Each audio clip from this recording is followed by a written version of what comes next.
ಸ್ನೇಹಿತರೆ, ಉದ್ಯೋಗ ಬಂಧು ಯೂಟ್ಯೂಬ್ ಚಾನಲ್ಗೆ ಸ್ವಾಗತ. ಮಹಿಳಾ ಮತ್ತು ಮಕ್ಕಳ ಕಲ್ಯಾಣ ಇಲಾಖೆ ವತಿಯಿಂದ ಅಂಗನವಾಡಿ ಹುದ್ದೆಗಳಿಗೆ ಅರ್ಜಿಯನ್ನು ಕರೆಯಲಾಗಿದೆ. ಕಾರ್ಯಕರ್ತೆ ಹಾಗೂ ಹೆಲ್ಪರ್ ಹುದ್ದೆಗಳಿಗೆ ಅರ್ಜಿ ಸಲ್ಲಿಸಲು ಕೊನೆಯ ದಿನಾಂಕ ಬಂದು 30/4/2026. ಒಟ್ಟು ಹುದ್ದೆಗಳ ಸಂಖ್ಯೆ: ಅಂಗನವಾಡಿ ಕಾರ್ಯಕರ್ತರು ಬಂದು 89 ಹುದ್ದೆಗಳು, ಅಂಗನವಾಡಿ ಸಹಾಯಕಿ ಬಂದು 329 ಹುದ್ದೆಗಳ ಅರ್ಜಿ ಕರೆದಿದ್ದಾರೆ.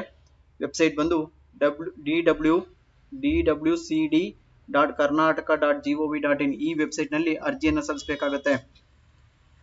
ಈ ರೀತಿಯಾಗಿ ಈ ವೆಬ್ಸೈಟ್ ಕಾಣಿಸ್ತಿದೆ ನೋಡಿ. ಇಲ್ಲಿ ಅಂಗನವಾಡಿ ಕಾರ್ಯಕರ್ತೆ ಹಾಗೂ ಅಂಗನವಾಡಿ ಸಹಾಯಕಿ ಹುದ್ದೆ ಮೇಲೆ ಕ್ಲಿಕ್ ಮಾಡಿ ಇಲ್ಲಿ ಕೇಳುವ ಡೀಟೇಲ್ಸ್ ಅನ್ನು ಫಿಲ್ ಮಾಡಿ, ಫೋಟೋ ಸಿಗ್ನೇಚರ್ ಅಪ್ಲೋಡ್ ಮಾಡಿ, ಹಾಗೆ ಅರ್ಜಿಯನ್ನು ಪ್ರಿಂಟ್ಔಟ್ ತಗೊಳ್ಳಿ. ಕೊನೆಗಳಿಗೆ ಇಲ್ಲಿ ಸರ್ವರ್ ಪ್ರಾಬ್ಲಮ್ ಆಗುತ್ತೆ, ಮುಂಚೆನೆ ಅರ್ಜಿಯನ್ನು ಸಲ್ಲಿಸಿ. ಹಾಗೆ ಎಲ್ಲಿಗೆ ಕರೆದಿದ್ದಾರೆ ಅನ್ನೋದಾದ್ರೆ ಕಲಬುರಗಿ ಜಿಲ್ಲೆಗೆ ಅಂಗನವಾಡಿ ಹುದ್ದೆಗಳಿಗೆ ಕರೆಯಲಾಗಿದೆ. ಯಾರೆಲ್ಲ ಅಂಗನವಾಡಿ ಕಾರ್ಯಕರ್ತರಿದ್ದೀರೋ ಆ ಸುತ್ತಮುತ್ತಲಿನ ಕಲಬುರಗಿಯವರು ಅರ್ಜಿಯನ್ನು ಸಲ್ಲಿಸಿ. ಹೊರಗಿನವರಿಗೆ ಇದು ಅರ್ಜಿ ಸಲ್ಲಿಸಲು ಕಷ್ಟ ಆಗುತ್ತೆ, ಯಾಕೆಂದರೆ ರೆಸಿಡೆನ್ಷಿಯಲ್ ಸರ್ಟಿಫಿಕೇಟ್ ವಾಸಸ್ಥಳ ದೃಢೀಕರಣ ಪತ್ರ ಮಾಡಿಸಬೇಕಾಗುತ್ತೆ. ಆದ ಕಾರಣ ಕಲಬುರಗಿ ಸುತ್ತಮುತ್ತದ ಮಹಿಳೆಯರು ಈ ಅರ್ಜಿನ ಸಲ್ಲಿಸೋದಕ್ಕೆ ಉತ್ತಮ ಅವಕಾಶವಿದೆ. ದಯವಿಟ್ಟು ಆದಷ್ಟು ಬೇಗ ಅರ್ಜಿನ ಸಲ್ಲಿಸ್ಕೊಳ್ಳಿ.